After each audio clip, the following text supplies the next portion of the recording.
한 10년 전쯤에 탄자니아 비전 트립에 따라간 적이 있습니다.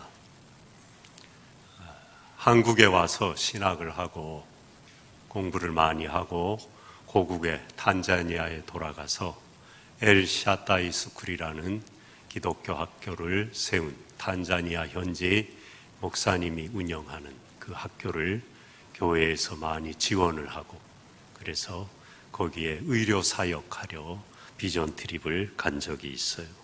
간 길에 멀지 않은 곳에 미꾸미 사파리라고, 세렝게티 같은 데 비하면 비할 바는 아니고 작은 사파리지만 초원도 구경을 했습니다. 갈기 달린 숫사자는 낮에는 낮잠 잔답니다. 우리나라랑 좀 비슷한 것 같아요. 지금은 안 그렇지만 여자들이 살림살이 다 하고 남자는 에헴하고, 사자가 딱 그렇대요.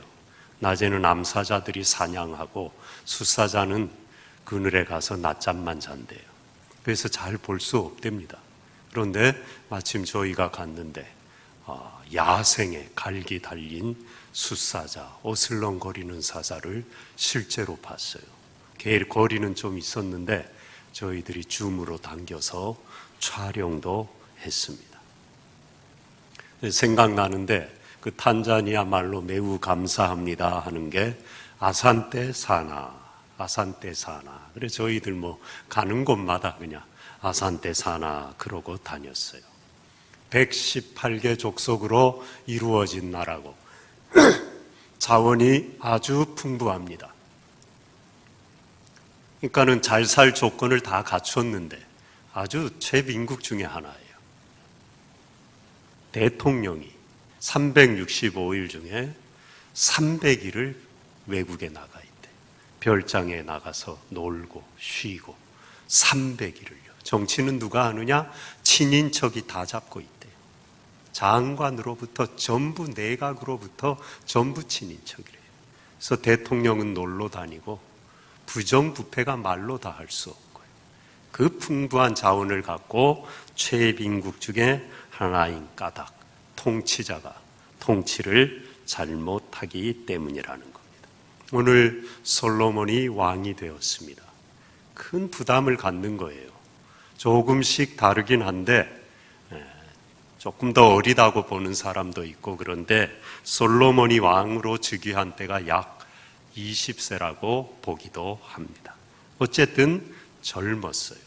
우리 나이로 어린 나이에 왕이 되었습니다. 7절에 그래서 종은 작은 아이라. 실제로 나이가 어렸으니 자기가 나이 어린 연소함에 대한 부담이 있었을 것입니다. 그리고 다윗 왕의 후광이 참 좋았지만 비교되잖아요.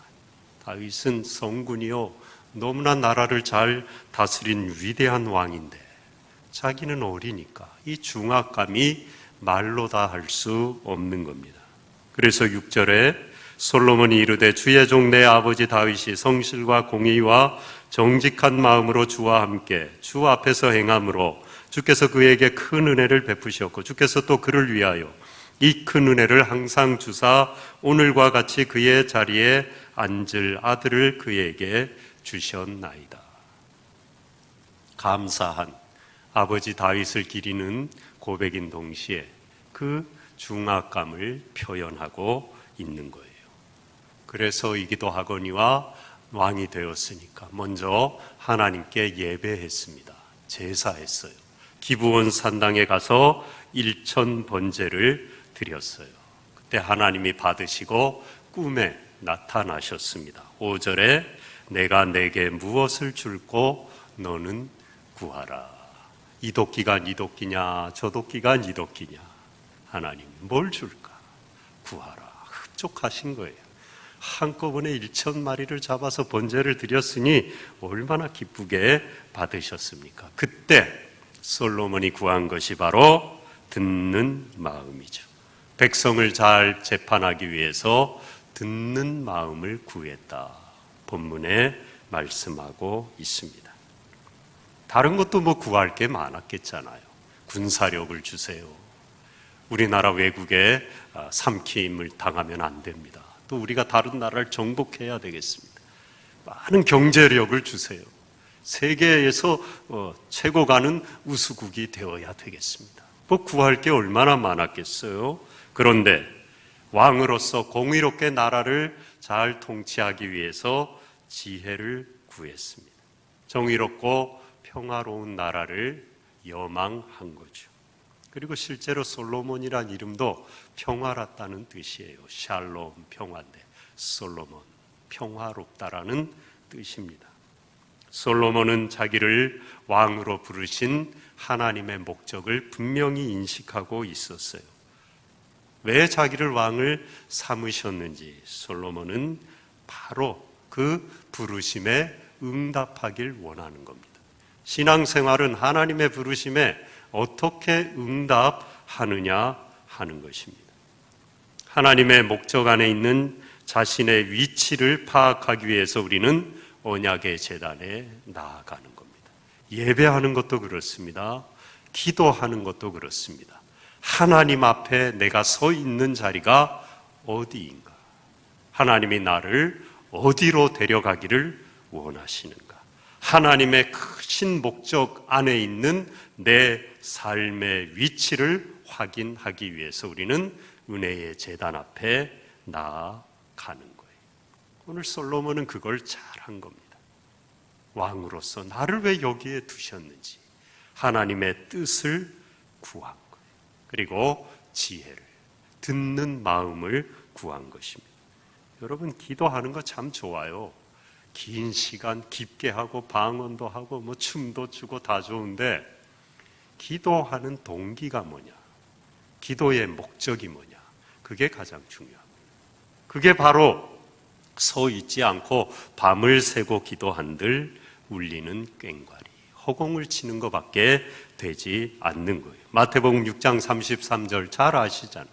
너희는 먼저 그의 나라와 그의 의를 구하라. 그리하면 이 모든 것을 너희에게 더하시리라. 오늘 딱 솔로몬이 구한 겁니다. 자기 걸 구한 게 하나도 없잖아요. 나라 잘 다스리기 위해서 듣는 마음, 재판, 송사를 잘 할 수 있는 분별력, 지혜를 주시옵소서. 먼저 그의 나라와 그의 의를 구한 거예요. 자기 영광, 자기 부귀, 자기 영화 하나도 안중에도 없는 것입니다. 그럴 때 하나님이 이 모든 것을 너희에게 더하시리라. 오늘 13절부터 보면은 하나님이 구하지 않은 부귀와 영화까지 다 주셨다고 말씀합니다. 여러분도 하나님의 뜻대로 하나님의 목적대로 부르심에 바로 응답하고 구할 것을 구할 때 하나님이 구하지 않은 것까지 부귀 영화까지 차고 넘치도록 채워주실 줄로 믿습니다. 기도는 빚어져 가는 것입니다. 깊어져 가는 것이고 무르익어져 가는 것이에요. 그래서 기도를 많이 해야 됩니다. 단 말씀과 함께 눈으로 읽어서는 안 되고요. 말씀이 진짜 내 기도의 양분이 돼야 돼요. 이거 주세요, 저거 주세요만이 아니라 읽은 말씀을 갖고 내 안에서 소가 되새김질을 하듯이 이 말씀이 올라왔다, 내려갔다, 또 끄집어냈다, 또 묵혔다. 계속 말씀과 기도가 같이 가야 되는 것입니다. 그러면 기도가 넓어지고 깊어지고 솔로몬처럼 구할 바를 바로 구하게 돼요. 그러면 거기에 하나님의 응답이 있는 것입니다. 아우슈비츠에서 살아남은 이 코리 텐붐 여사가 선교를 했습니다. 한 번은 성경책이 가득 든 가방을 들고 공산권 나라에 가서 이제 선교를 하려고 공항에 갔는데 검색을 아주 철저히 하는 겁니다. 큰일 난 겁니다. 이거 들키면 다 뺏기고 뭐 감옥에 갈 수도 있고 추방당하는 거죠. 점차 자기 차례가 다가오는 거예요. 큰일 난 거예요. 이거 어떡하나. 이거 다 검사를 하니까, 열어보고 하니까 이걸 어떻게 감추고 뭐라고 대답해서 이 위기를 모면할까 궁리하다가 기도를 시작했습니다. 주님, 지금 천사를 보내서 저를 좀 도와주세요. 길이 없습니다. 어떡합니까? 기도하는 동안에 뒤에 있던 사람이 새치기를 했어요. 그래서 밀리고 밀려 맨 끝에 서게 되었습니다. 다 끝나고 이 고리템분 여사가 되었는데 검색원이 오더니 아이고 할머니 얼마나 힘드세요. 기다리시느라고 마지막이니까 제가 짐을 들어드릴게요. 할렐루야. 열어보지도 않고 묻지도 따지지도 않고 자기가 짐까지 들어준 거예요. 기도한 거죠. 하나님의 나라를 위해서 그 짧은 순간에 하나님의 도움을 요청한 겁니다. 하나님이 응답하신 거예요. 유대인들은 매 순간 짤막한 기도를 드리고 살아갑니다. 그 중에 하나가 찬양의 기도예요. 가을 하늘을 보면서 기도합니다. 하늘을 다스리시는 우주의 왕이신 하나님을 송축합니다. 새 옷 입으면서 기도합니다. 벌거벗은 자를 입히시는 왕이신 하나님을 송축합니다. 들판의 꽃을 보면서 기도합니다. 만물의 생기를 불어넣으시는 만왕의 왕이신 하나님을 송축합니다. 매 순간 기도합니다. 입으로 내어서도 하고 속으로도. 여러분도 하십시오. 하루 종일 마스크 쓰면서도. 그래도 숨은 안 틀어막으시는 하나님, 내 영혼의 호흡이 되신 하나님 찬양합니다. 송축합니다. 순간순간 기도하는 삶이 되시기를 바랍니다. 그게 바로 하나님을 나의 왕으로, 우리의 왕으로 고백하는 거예요. 거기에 하나님을 왕으로 고백하는 믿음이 담겨 있는 것입니다. 지금 우리가 창세기부터 아브라함을 거쳐서 출애굽을 지나서 사사기, 사사시대를 지나서 왕의 시대에 접어들어서 사울, 다윗 지나서 솔로몬까지 왔는데 주제는 하나입니다. 이스라엘의 왕이 누구냐? 그 얘기하고 있는 거예요. 하나님이 왜 천지를 만들고 우주를 지으셨습니까? 왕이 되시고자. 그리고 다스리는 권한을 저희들에게 일부분 위임하셨어요. 그런데 자기가 왕이 된 줄 알고 했던 모든 사람들 한 줌재와 같이 쓰러져 갔어요.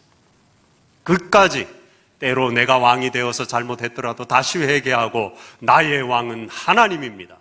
고백한 다윗 같은 사람은 다시 회복된 거예요. 오늘 솔로몬도 마찬가지입니다. 물론 뒤에 가면은 또 미끄러져요. 넘어지고 잘못도 많이 합니다. 우리 모든 연약한 모습이죠. 그러나 지금 어린아이라 나의 왕은 하나님입니다. 송사할 지혜가 제게는 없습니다. 하나님이 하셔야 됩니다. 이스라엘의 왕은 자기인데 아니라는 겁니다. 자기의 왕은 하나님이고 이 이스라엘을 통치하는 분은 만왕의 왕 하나님이라는 거예요. 그거를 지금 고백하는 거예요. 1,000마리 번제물을 잡아들여 번제 드리고 구할 거 많은데 하나님의 나라와 의를 먼저 구한 거예요. 왕이 하나님이라는 걸 고백한 겁니다. 하나님 그걸 기뻐하셔요. 민수기 15장 41절에 나는 여호와 너희 하나님이라. 나는 너희의 하나님이 되려고 너희를 애굽 땅에서 인도하여 내었느니라. 나는 여호와 너희의 하나님이니라. 우리는요 하나님의 백성. 성경은 이걸 말하는 겁니다. 그 왕의 자리를 내놓으라는 거예요. 제발 우리가 거기 비집고 앉아서 앉지 말라는 거예요. 왜 자꾸 그 힘든 자리에 앉으려고 하냐는 거예요. 내가 앉아서 다 책임지고 인도하고 다스릴 텐데 편히 내려와서 내 다스림의 은총을 맛보라는 것입니다. 그 얘기 계속하고 있는 겁니다. 오늘 우리도 마찬가지. 내 삶의 왕자에 하나님을 앉혀야 됩니다. 순간순간 그걸 점검해야 됩니다. 내가 또 앉으려고 했구나. 하나님, 제가 비키겠습니다. 앉으세요. 기도하는 겁니다. 순간순간 하나님을 높이는 겁니다. 하나님을 찾는 겁니다. 하나님을 부르는 겁니다. 하나님께 내 연약한 손을 내미는 겁니다. 엎드리는 겁니다. 은혜를 주시옵소서. 듣는 마음을 주시옵소서. 구하는 것. 그게 믿음의 삶인 것입니다. 목적이 분명하잖아요. 지금 솔로몬이 왕이 되었는데 뭐 줄까 했는데 분명한 목적을 알고 있잖아요. 그러면은 따라오는 게 있는데 그 기도 뒤에는 내가 누구인지를 보게 됩니다. 목적이 분명한 기도를 하면요, 나를 바로 보게 돼 있어요. 이 순서가 아주 중요합니다. 목적이 엉뚱한 데 있는데 말로만 하나님의 영광, 결국은 내 영화 북인데 아무리 그걸 이루도록 나를 어떻게 좀 해달라고 자기를 거울을 들여다봐도요, 제 모습이 안 보여요. 목적이 엉뚱한 데 있기 때문에 우리는 이 기도의 순서를 바로 놓아야 됩니다. 자기 인식이에요. 7절에 종은 작은 아이라 출입할 줄을 알지 못하고. 이스라엘을 잘 다스리기를 구했더니 자기 모습이 적나라하게 있는 그대로 보여지는 겁니다. 보려고 보는 게 아니에요. 하나님 앞에 바로 서잖아요. 그러면 내 모습이 바로 보여요. 하나님 앞에 삐딱하게 서잖아요. 삐딱하게 보여요. 여러분 거울 삐딱하게 뒤돌아갖고 아무리 앞모습을 보려고 해봐요. 보이나요? 뒤통수밖에 더 보여요. 보이지도 않죠, 참. 하나님 앞에도 바로 서야 내 모습이 바로 보여요. 솔로몬이 바로 섰기 때문에 자기가 구해야 될 기도의 목적이 분명했기 때문에 자기가 바로 보인 거예요. 봤더니 작은 아이인 거예요. 종과 같은 거예요. 지혜가 없는 거예요. 그러니까 기도가 술술술술 나오는 거죠. 뭐 구할 게 저절로 그냥 따라오는 거잖아. 루터가 우리 모두 그리스도 안에서 새로운 피조물 하나님의 자녀가 되었잖아요. 그걸 이렇게 표현했습니다. 우리는 언제나 죄인이요, 언제나 회개하는 사람이요, 언제나 의인이다. 하나님 앞에 바로 서니까, 새로운 피조물로 서니까 자기의 모습이 바로 보이는데 우리는 언제나 죄인이요, 언제나 회개하는 사람이요, 언제나 의인이다. 무슨 말입니까? 다 맞는 말이라는 건데 중요한 건 가운데 있는 거예요. 중요한 건 다 가운데 서잖아요. 회개하는, 이 회개는 불의와 의의 중간에 있는 우리의 실존인 겁니다. 작은 아이, 내 연약한 모습인 거예요. 우리는 이 불의와 의 가운데 줄타기를 하고 있는데 딱 하나 기억해야 될 게, 불의에서 순간순간 의로 우리가 올라갈 수 있는 단 하나의 길은 회개라는 거예요. 오늘 솔로몬의 표현으로는 자기 모습을 있는 그대로 고백하는, 종은 작은 아이라 출입할 줄을 알지 못합니다. 회개, 내 모습을 있는 그대로 하나님 앞에 내어놓고 나는 연약하니까 하나님의 은혜가 필요하다고 고백하는 삶, 불의에서 순간순간 의로 올라가는 거예요. 또 죄짓죠. 또 불의하죠. 또 기도하는 거예요. 회개하는 거예요. 나 연약해요, 아버지. 또 죄지었어요. 도와주세요. 불쌍히 여겨주세요. 또 의롭다 해주시는 거예요. 그게 우리의 모습, 새로운 피조물이라는 것입니다.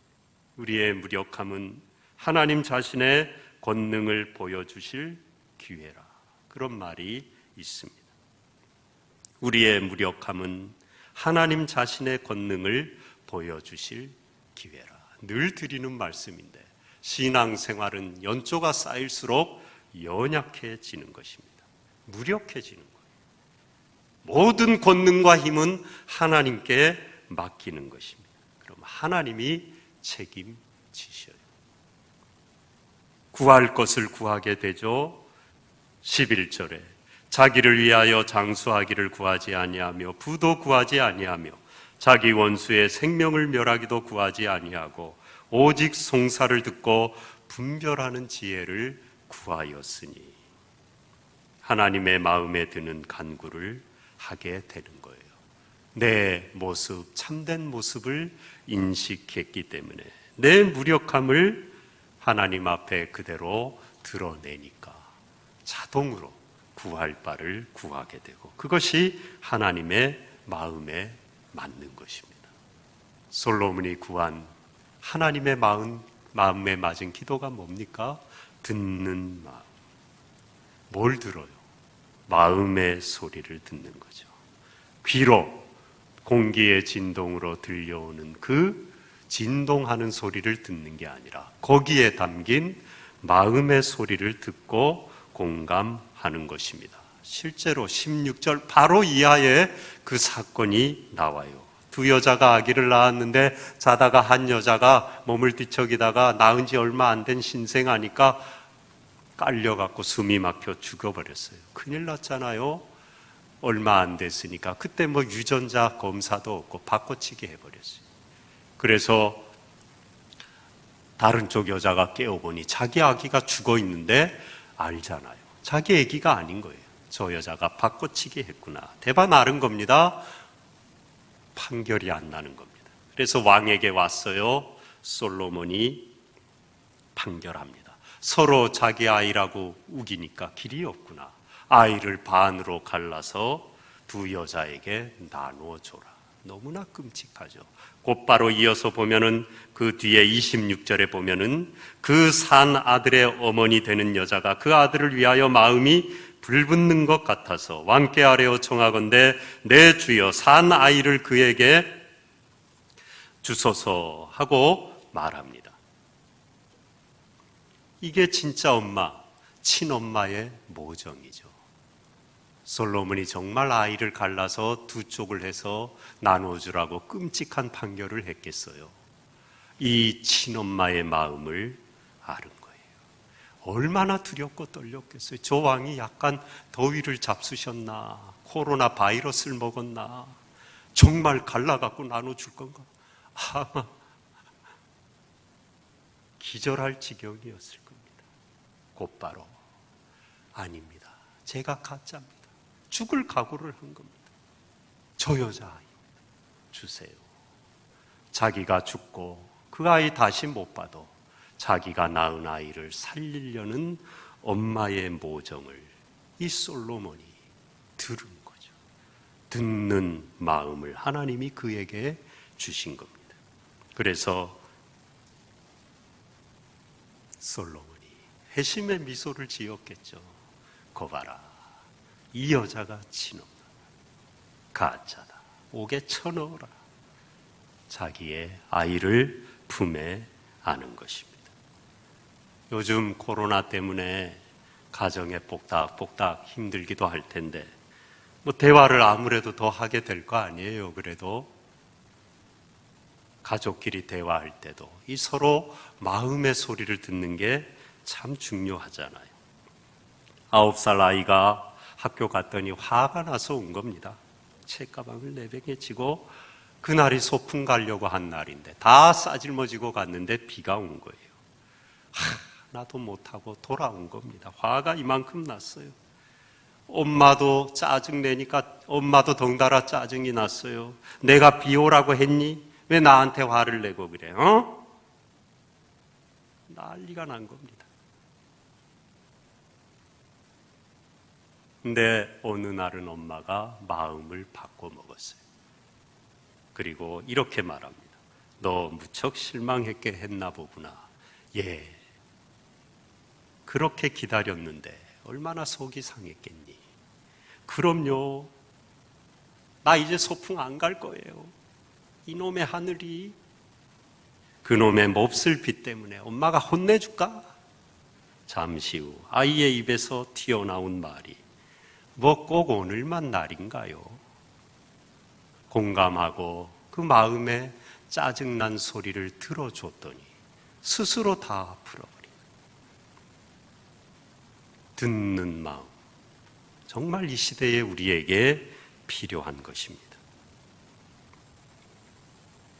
서로의 마음을 헤아리고 귓가를 때리는 진동만 들어서는 안 되고요.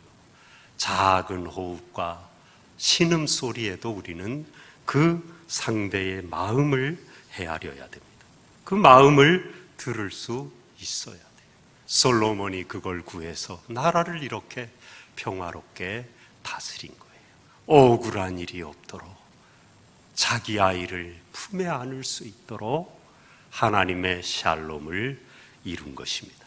여러분의 가정에도 여러분의 삶에도 서로 마음을 들어줌으로 이와 같은 평화가 임하시기를 축복합니다. 기도는 뭡니까? 우리는 어떻게 상대의 마음의 소리를 들을 수 있습니까? 우리 힘으로는 불가능해요.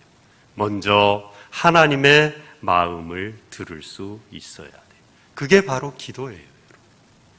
기도할 때 우리는 하나님의 마음을 느끼는 겁니다. 그 마음의 소리를 듣는 겁니다. 내 기분 따라 내 감정 따라 들으면 안 되고요. 하나님의 말씀에 기초해서 하나님의 진리 위에서 우리는 하나님의 마음을 느끼는 거예요.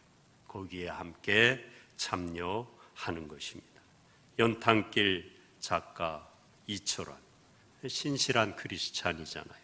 그분이 쓴 글에 당신과 나는 들꽃이 되면 좋겠습니다 라는 글이 있어요. 당신은 김밥을 좋아하시는지요? 저는 김밥을 좋아합니다. 사람들이 김밥을 좋아하는 건 소풍에 대한 아름다운 추억이 있기 때문일 거예요.